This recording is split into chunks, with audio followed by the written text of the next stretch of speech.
Welcome to Sideboard Sundays. We'll be going over how to board against Modern's premier decks with blue-black Fairies. The first deck we're going to go over is Death Shadow's Aggro. We'll be boarding out 4 Ancestral Vision, 1 Cryptic Command, and 1 Sign of Lunar. The 4 Visions and Cryptic Command are one of those cards that are just not fast enough that you would want in that matchup. You could be dead by turn 4, and you don't want to flood out on any of those effects. Cryptic Command is acceptable because you can tap them in the team, but you don't want to keep drawing multiple of them early in the game. Sign of Lunar doesn't do enough. She may be a lord for your fairies, but doesn't actually help you win. And that's the issue, it's just too slow. What we'll be boarding in that matchup would be 2 Thoughtseize, both pieces of equipment, and 2 Damnations. The Thoughtseize, even though it hurts you a bit, hits their key spells, like Death Shadows, like Team Battle Rage, like Traverse the Uberwald, and those are the must answers. Light and Shadow is good because one, it gains you life and it has protection against most of their creatures besides Goyf. And Battle Scroll is just one of the most efficient equipment that you can play. It gains you life, it helps you block and attack, and does everything. Damnation is important because post-board when they bring in Colligan's commands, they have Liliana of the Last Hopes, they try to grind you out. Damnation is also the best way to have just a clean answer to kill everything and not try to 1-for-1 against them. The next matchup would be against Infinity. We'll be taking out 4 Visions, 1 Cryptic Command, 1 Go for the Throat, 1 To the Slaughter, and 2 Counter Squall. As said previously, the Essential Visions and Cryptic Command are just too slow against the decks that are trying to kill you by turn 4 potentially.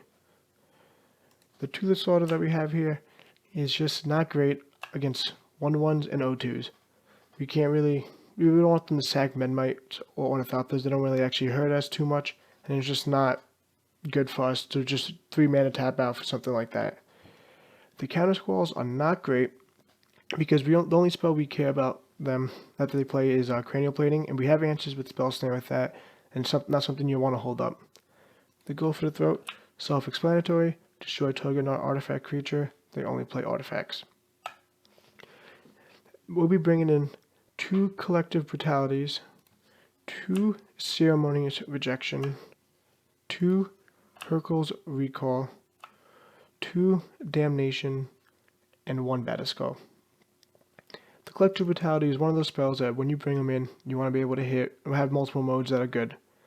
The neck 2, and the drain 2 life is pretty important because a lot of the creatures are small and the life could be relevant.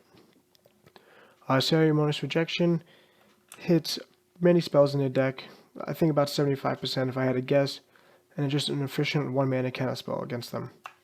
Hercule's Recall, if you're playing Snapcaster, probably the best hate that you can have. Just return all their artifacts to their hands. End of turn, it's a big tempo swing. It's really important. Damnation, best way to answer Edge Champion post board. They do have some number, and you can't officially answer it if they resolves. And just a clean answer to everything. It makes Outbound Ravager not really efficient. You can't really move it on to any man land because they would just die with that too. And Battle Skull, one of the best stabilizers you have in this type of deck.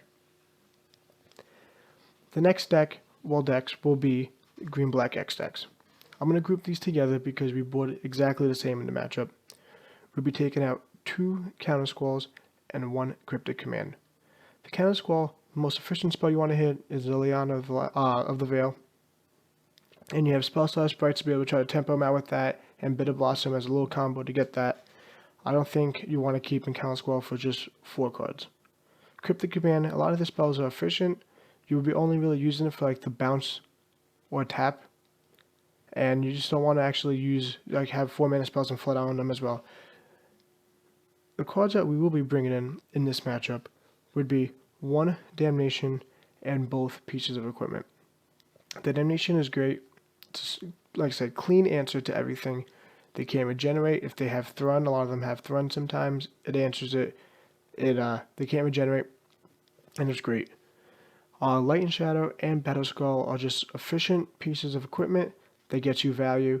The Light and Shadow being able to bring back Spell Stutter sprites after you've used them and blocked with them is great, and it has protection against most of the deck.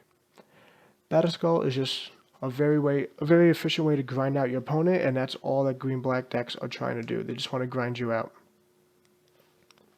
The next deck will be Eldrazi Tron. In this matchup, we'll be boarding out 4 Ancestral Visions, 2 Fatal Push, and 2 Counter Squalls. Fatal Push really only hits their Matter Reshapers and their Thought-Knot, but you have to have like a Pluto Delta, and it's not great. You don't want to flood out on that effect. But you do want to keep them too, because you do have ways to trigger, and you do want to be able to answer it. You have some type of answer for it. Visions, once again, too slow. They might not kill you by turn 4, so that's why you want to keep in your Cryptics, unlike usually. But the 4 Visions doesn't do anything. Plus they have Weapon Wheel potentially, because they have to worry about Damnations, and it's just such a blowout to wait 4 turns for a payoff spell, and it doesn't work. The cards that we will be bringing in is 2 Thoughtseize, both pieces of equipment, 2 Rejections, and 2 Damnations. The Thoughtseize is because they're a little bit slower, they're not too fast, you're able to hit the high-end spells that matter, like Thought-Knot and Reality Smasher. Ceremonious Rejection, if they don't have a Cavern of Souls, counters everything in that deck. Then you have the equipments that help you gain life, and that's really why you have to bring them in. And the Damnation, again, clean answer. You just want to be able to kill everything. Helps you deal with Reality Smashers and Thought-Knots efficiently, and if they have Endbringers, which most of them do play, it answers that as well. The last deck we'll be going over will be Burn, because when you play in a modern event, you will see Burn at least once. In this matchup, we will take out 4 Ancestral Vision and 1 Bitter Blossom. Ancestral Vision, again, too slow. Bitter Blossom, you lose 1 life, and it's just not too efficient when you just tap out for that. In that matchup, we'll be bringing in 2 Brutality, both pieces of equipment, and 1 Duress.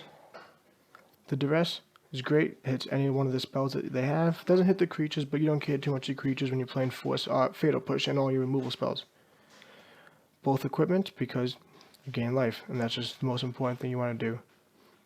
And with Collective Brutality, that's the best spell. This is the best matchup for it, right? You get to use all 3 modes, you get to strip the hand of a spell, you get to kill a creature, and you get to gain 2 life. And that's exactly what you need to do. You need the most efficient spells possible in this matchup. Well, that's how I would be boarding against most of the decks in the format right now, and I hope this helps. Bye.